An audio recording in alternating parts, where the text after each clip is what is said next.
잘 보냈나요? 학교에 나오지 않고 온라인 수업만 듣고 있어서 연휴라는 느낌이 덜 했겠지만 그래도 어린이날이 껴 있어서 행복하지 않았을까 생각합니다. 수업 시작하기 전에 인사하고 시작합시다. 바로 인사.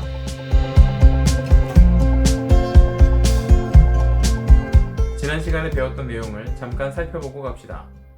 가니 컬링에서 가장 중요한 규칙 중 하나는 점수를 어떻게 계산하느냐인데 모두 잘 기억하고 있죠? 그러고 보니 6월 1일부터 등교하기로 되어 있는데 등교해서 컬링 수업을 하려니 점수 계산만 몇 시간에 걸쳐 설명하고 있으면 등교한 맛이 나지 않겠죠? 혹시 기억이 나지 않거든 지난 동영상을 다시 보고 오길 바랍니다. 지난 퀴즈의 정답을 말해봅시다. 그렇죠. 빨간 스톤이 하우스의 중심, 즉 T에 가장 가까우므로 이번 엔드는 빨강 팀의 승리이고 두 번째 가까운 스톤은 아쉽게도 노랑 팀이므로 빨강 팀이 1점만 득점합니다. 오늘은 승리를 위한 기술과 전략, 용어와 경기 중 매너 등에 대해 수업을 진행하려고 합니다. 단순하게 생각했을 때 승리하기 위해선 그냥 잘 던지면 되는 거 아닌가 생각하기 쉽지만 컬링은 얼음판 위의 체스라고 불릴 만큼 매우 복잡하고 어려운 경기 중 하나입니다. 즉, 잘 던지지 못하더라도 머리를 잘 쓰면 승리할 수도 있다는 뜻이죠. 그러니까 오늘 수업은 특별히 더 집중해야 되겠죠? 우선 몇 가지 용어를 설명할까 하는데 전략 알려준다고 해놓고 무슨 용어를 또 설명하나 싶죠? 컬링은 스톤을 던지고 쳐내는 경기다 보니 관련 용어가 매우 많고 용어 자체가 전략이 될 때가 많습니다. 우선 투구는 크게 세 가지로 나뉩니다. 가드, 드로우, 테이크아웃. 가드는 영어 뜻 그대로 해석해서 우리 팀의 스톤을 보호하고 상대의 스톤을 방해하는 기술이라고 생각하면 됩니다. 드로우. 드로우는 하우스에 내 스톤을 넣는 기술인데 혼자 넣든 다른 스톤을 이용해서 넣든 하우스에 넣기만 하면 되는 기술입니다. 마지막으로 테이크아웃. 머릿속에 혹시 커피숍이 떠오른 사람이 있다는 거 압니다. 머릿속에 잘 간직하세요. 테이크아웃은 스톤을 제거하는 샷인데 한 번에 두 개의 스톤을 제거하면 더블 테이크아웃, 세 개의 스톤을 제거하면 트리플 테이크아웃이라고 합니다. 지난 시간에 선공, 후공 얘기를 많이 했는데 왜 그랬을까요? 다 계획이 있었기 때문에? 그만큼 중요하기 때문이겠죠? 맞습니다. 컬링의 전략은 각 엔드의 선공, 후공에 따라 달라지는데 각각의 경우에 수비적으로 게임을 진행할 건지 공격적으로 경기를 할 것인지에 따라 네 가지 경우로 나눌 수 있어요. 여기서 질문 나갑니다. 컬링에서 선공과 후공, 누가 더 유리할까요? 네, 맞습니다. 후공이 유리하죠. 선공의 스톤을 후공팀이 계속 테이크아웃하고 마지막에 하우스에 가까이 드로우해서 점수를 1점 따면 되니까요. 근데 그렇게만 게임이 진행되면 재미없겠죠. 그래서 점수를 딴 팀이 다음 엔드의 선공을 가져가게 되는 겁니다. 그 외에도 아까 설명했던 가드, 테이크아웃 등으로 내 스톤을 보호하고 상대 스톤을 테이크아웃하거나 방해하는 등의 플레이를 통해 경기의 양상을 완전히 다르게 바꿀 수도 있습니다. 물론 가니 컬링은 실제 컬링과 달리 스톤이 직진만 하므로 컬링의 전략을 모두 대입할 수는 없지만 그래도 큰 흐름 정도는 익혀두면 경기할 때 또는 나중에 동계올림픽을 다시 볼 때 도움이 되지 않을까 합니다. 일반적으로 선공일 때는 후공보다 불리하므로 1점을 목표로 수비 위주의 경기를 진행합니다. 첫 스톤부터 하우스의 중심에 드로우하고 다음 샷부터는 여기저기 가드에서 상대의 스톤을 방해합니다.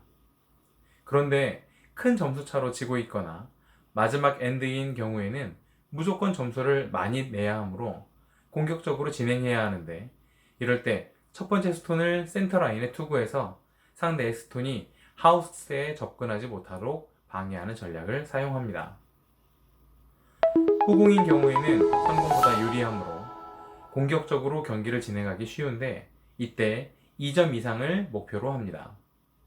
이때 선공팀에서 스톤을 하우스에 붙이면 사이드에 가드를 세워 가운데를 열어주고 선공팀에서 센터가드를 이용해 방해하는 경우에는 보란듯이 우리 스톤을 하우스에 드로우합니다. 이때 2점 이상의 점수를 따지 못하는 경우라면 차라리 0대 0을 만들어 다음 엔드에 후공을 가져와 점수를 따는 블랭크 엔드 전략을 사용할 수도 있습니다. 선공, 후공, 가드, 어쩌고 저쩌고 테이크아웃을 해서 어쩌란 말인가? 복잡하죠? 사실 내가 지금 설명하는 내용이 실제 경기에 적용될 수 있는 경우는 거의 없으리라고 보는데 알고 하는 것과 아무것도 모르게 신나게 던지기만 하는 경우는 천지 차이니까 우선 설명했어요. 마지막으로 몇 개의 규칙과 경기 중 매너에 대해 설명하겠습니다. 아, 무슨 매너까지 가르쳐주나요? 라고 하는 사람. 운동을 잘하는 것도 중요하지만 학교 체육에서 배워야 할 더 중요한 덕목은 나와 상대에 대한 올바른 마음가짐입니다. 그런 말도 있잖아요. 매너가 사람을 만든다. Manners maketh man. 아무튼 규칙은 별거 없고 상황을 설명할게요.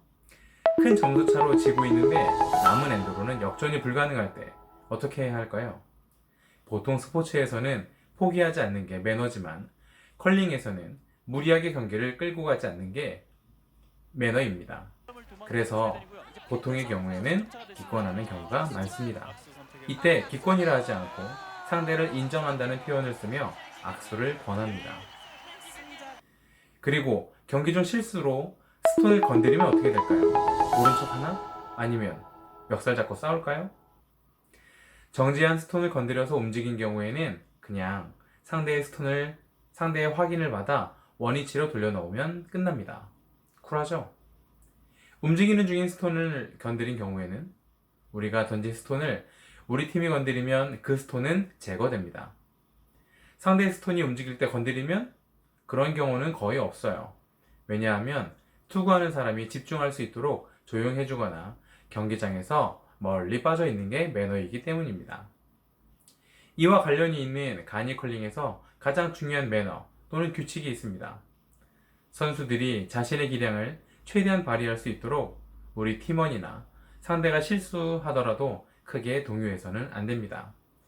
우리가 잘 알고 있는 팀킴의 캡틴 김은정 선수가 경기 중 어떠한 상황에도 흔들리지 않고 포커페이스를 유지하는 이유는 바로 이러한 매너를 지키기 위한 노력이라고 보면 됩니다.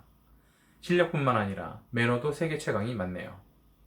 오늘은 컬링 경기에서 사용할 수 있는 여러 기술과 전략, 그리고 규칙, 매너 등에 대해서 알아보았습니다. 수업 도입부에서 컬링을 얼음판 위의 체스라고 했는데 또 다른 별명이 있어요. 바로 신사의 스포츠입니다.